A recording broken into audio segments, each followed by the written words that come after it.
Welcome to future teacher. आज हम आपके लिए फिर से 10 मिनट के अपने शॉर्ट वीडियो में बहुत तरह का सेकंड वीडियो लेकर आए हैं। ठीक है, इसमें मैंने कुछ संगीतियाँ जो हुई थी आपकी पांचों, मोस्टली यूट्यूब पर आपको 3 संगीतियाँ मिलती हैं, हमने इसको पांचों शॉर्ट लिस्टेड की हैं। इसके अलावा बौद्ध धर्म की मान्यताओं शिक्षाओं के बारे में लिखा है यहाँ पर, और थोड़ा उसके आम जो बौद्ध धर्म आगे जाके चौथी संगीत में बट गया था 2 शाखाओं में, महायान हीनयान, उनको ही मैंने यहाँ पे समझाने की कोशिश की है आपको। तो आइए शुरू करते हैं और समझते हैं हमारे कहाँ से ऑब्जेक्टिव क्वेश्चन प्रश्न बनते हैं। तो सबसे पहले समितियों को देखें, संगीतियों को देखें। इन संगीतियों से कम मुझे लगता है इससे 20-25 क्वेश्चन बनाए जा सकते हैं आपके बड़े इजीली, और हर एग्जाम में इनसे एक क्वेश्चन जरूर पूछा जाता है। तो आइए समझते हैं और नेचर समझते हैं, किस नेचर के या किस प्रकृति के प्रश्न पूछे जाते हैं। तो इसमें 2 टाइप से प्रश्न पूछे जा सकते हैं। या तो आपसे पूछ लेगा कि ये समिति किस राजा के टाइम हुई थी, किस जगह हुई थी, एक तो इस टाइप का क्वेश्चन। दूसरा मैचिंग फॉर्मेट में पूछ सकते हैं। कॉलम ए 4 स्थान का नाम देंगे, कॉलम बी 4 राजाओं के नाम देंगे या वंश के नाम देंगे, और आपसे मैचिंग फॉर्मेट में पूछ लेंगे। तो 2 टाइप के क्वेश्चन बन सकते हैं आपके। हाँ, कभी कभी एमसीक्यू भी बन सकता है, अलग अलग कॉन्सेप्ट वाइज स्टेटमेंट जोड़ दें, तो ये भी क्वेश्चन बनाया जा सकता है। ठीक है, ये समझते हैं। प्रथम बौद्ध संगीत, आपको पता है बौद्ध ने पिछले वीडियो में आपको बता चुका हूँ बौद्ध का जीवन परिचय के बारे में, उनकी जो भी चीजें थी मैंने आपको पहले वीडियो में बताई थी। अब जो यहाँ पे संगीत देखते हैं, प्रथम बौद्ध संगीत 483 BC,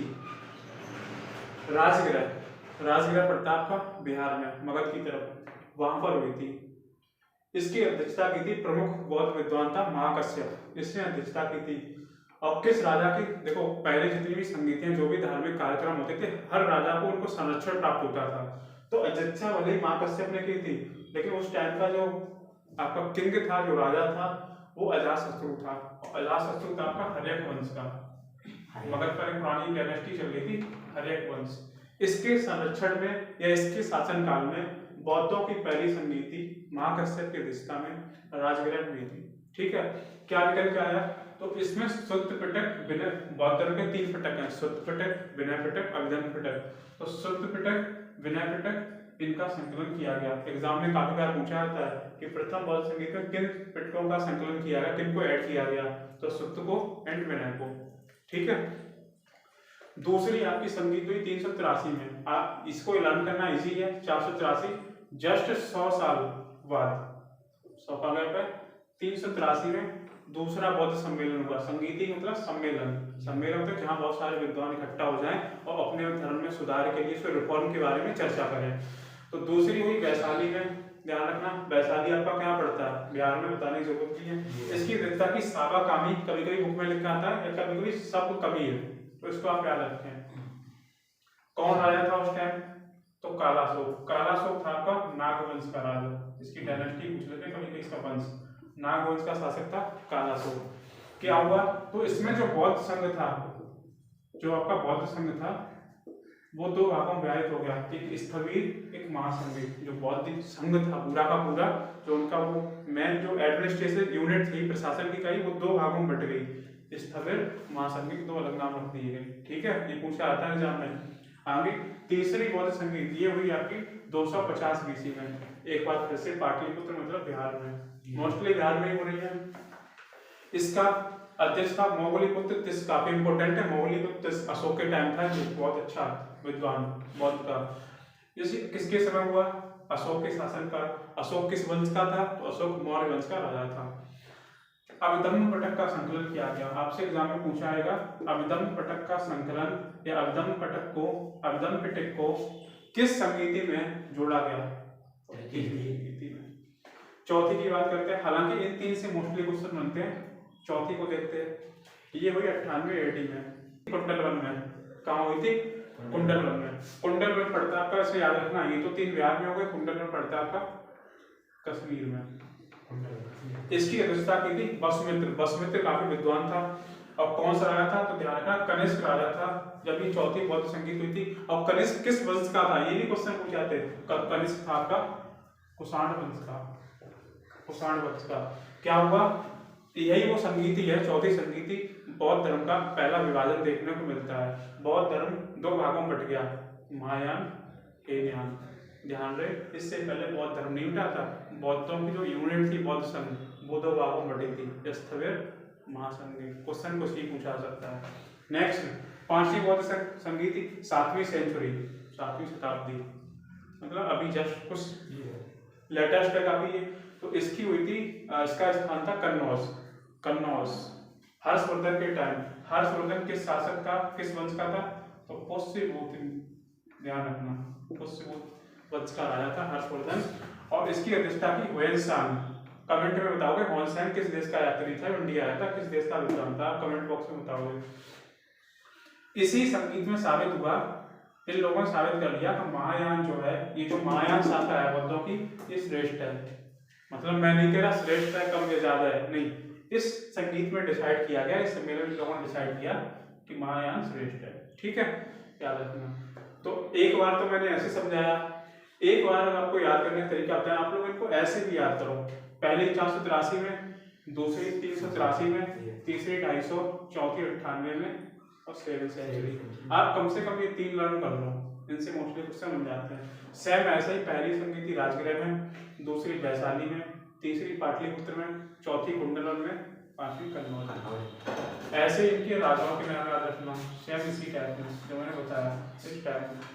आपको करना कैसे है, आप इसे कम से कम 10 या 12 बार प्रतिदिन मेरे हिसाब से आप इसको डेली लर्न कीजिए, क्योंकि ये एग्जाम में सबसे ज्यादा इंपॉर्टेंट है बौद्ध धर्म में, इससे क्वेश्चन जरूर आते हैं। तो इस टेबल को आप याद रखिए। ठीक है, अब बात करते हैं जो 12 पिटक आ रहे हैं। तो बौद्ध धर्म में कितने पिटक हैं? 3 पिटक हैं। इनको मैं समझ लेता हूँ। पहला जो विनय पिटक है, अब मैं आप लोग ये पूछोगे सर ऑफलाइन बच्चे मुझसे, सर इनमें बड़ा कौन है छोटा कौन है, बता दूं। सबसे बड़ा ये है, सबसे छोटा ये मध्यम में। ठीक है, तो सबसे बड़ा पिटक है आपका शुद्ध पिटक। शुद्ध पिटक में क्या है, तो बौद्ध धर्म में महात्मा बौद्ध ने जितने अपने उपदेश दिए, अपने विचार दिए, तो उनको एक जगह कलेक्शन किया गया, उनके संवादों को एक जगह इकट्ठा कर लिया गया और उसी बना दिया था शुद्ध पिटक। क्या मैंने बताया, महात्मा बुद्ध द्वारा दिए गए उपदेश एवं विचारों का संकलन किसमें मिलता है? शुद्ध पिटक में। विनय पिटक की बात करें तो विनय पिटक में जो बौद्ध संघ है उसके आचार विचार, क्या तरीका है, बौद्ध में किसकी एंट्री मिलेगी, किसको नहीं एंट्री मिलेगी, तो जितने भी आचार विचार हैं बौद्ध धर्म के, वो किस पिटक में मिलेंगे? विनय पिटक में। अगला है अभिधम्म पिटक। अभिधम्म पिटक में सर क्या है, तो महात्मा बुद्ध के जितने दार्शनिक विचार थे, जितने सत्य विचार थे, दार्शनिक विचार, तो दार्शनिक विचारों को, महात्मा बुद्ध के दार्शनिक विचारों को अभिधम्म पिटक में जोड़ा गया। तीनों पिटक में अंतर स्पष्ट है, ये 3 पिटक याद रखना। अच्छा, चौथी संगीत है महायान हीनयान, 2 भागों में बट गया था बौद्ध धर्म। आइए अब आपको समझाते हैं महायान हीनयान के बारे में। तो महायान बौद्ध धर्म की वो शाखा है जिसमें व्यक्तिवाद पर जोर दिया गया, मतलब प्रत्येक व्यक्तिवाद, मतलब व्यक्ति अपने कर्मों से मोक्ष प्राप्त करे। लेकिन हीनयान जो शाखा है समष्टिवाद है। समष्टिवाद का मतलब होता है अपने लिए नहीं, पूरे समस्त लोगों के लिए कल्याण की बात करना, समस्त लोगों के कल्याण की बात करना, उनके वेलफेयर की बात करना, ये कहलाता है समष्टिवाद। ये सारे लोगों पर फोकस करता है, ये अपने अपने पर फोकस करता है, पहला डिफरेंस। दूसरा, महायान के लोग बौद्ध को एक महापुरुष मानते हैं। इनके हिसाब से महात्मा बुद्ध एक बहुत बड़े महापुरुष थे। लेकिन जबकि हीनयान लोग देखा जाता है तो हीनयान वाले लोग महात्मा बुद्ध को महापुरुष न मान के अपने प्रसिद्ध, अपने पवित्र देवता मानते हैं। दूसरा, महायान वाले मूर्ति पूजा नहीं करते हैं। ये कुछ स्तूप नहीं होते हैं, अभी स्तूप में बढ़ाऊंगा अशोक के टाइम आपको, तो स्तूप जो होते हैं या बौद्ध वृक्ष है उनकी तो पूजा करते हैं ये महायान वाले, लेकिन मूर्ति पूजा नहीं करते हैं। जबकि हीनयान में देखा जाए तो किसमें विश्वास रखते हैं? मूर्ति पूजा में। महायान के जितने भी ग्रंथ हैं किस भाषा में मिलते हैं? पाली भाषा में। ध्यान रहे, पूछा जाता है महात्मा बुद्ध ने अपने उपदेश किस भाषा में दिए, याद रखना, पाली भाषा में। जबकि हीनयान के देखा जाए तो हीनयान के जितने भी ग्रंथ या टेक्स्ट आपको मिलते हैं वो किस भाषा में मिलेंगे? संस्कृत भाषा में। तो ये इनका मेजर डिफरेंस है, मैंने आपको बता दिया, एग्जाम में पूछा जाएगा।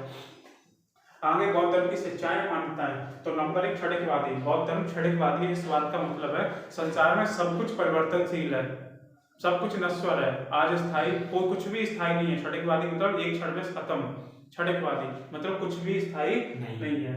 दूसरा, कर्मवादी। बौद्ध धर्म जो आपका है वो कर्म पे विश्वास रखता है, कर्मवाद पर आधारित है। इसका पूरा सिद्धांत है कर्मवाद पर आधारित, मतलब प्रत्येक व्यक्ति कर्म करे, मोक्ष को प्राप्त करे, जो भी प्राप्त करना हो कर्म के आधार पर प्राप्त होगा, कर्म के आधार पर फल। अगला, अनीश्वरवादी। मैंने पहले बताया था स्टार्टिंग में, जैन धर्म हो या बौद्ध धर्म, दोनों में प्रश्न है कि जैन धर्म बौद्ध धर्म में समानता क्या है, तो समानता है वो अनीश्वरवादी की। दोनों धर्म आपके नास्तिक है, नास्तिक। अगला, पुनर्जन्म में विश्वास।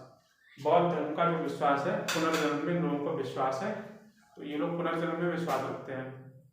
पुनर्जन्म तो आप लोग जानते हो, रीबर्थ के बारे में चीज है। ठीक है फ्रेंड्स, तो आपका ये यहाँ पर वीडियो आपका समाप्त होता है। नेक्स्ट वीडियो में इसके जो बचे हुए कॉन्सेप्ट कुछ रह गए हैं, कुछ टर्मिनोलॉजी रह गई है, वो मैं लेके आऊँगा। ठीक है, थैंक यू फ्रेंड्स।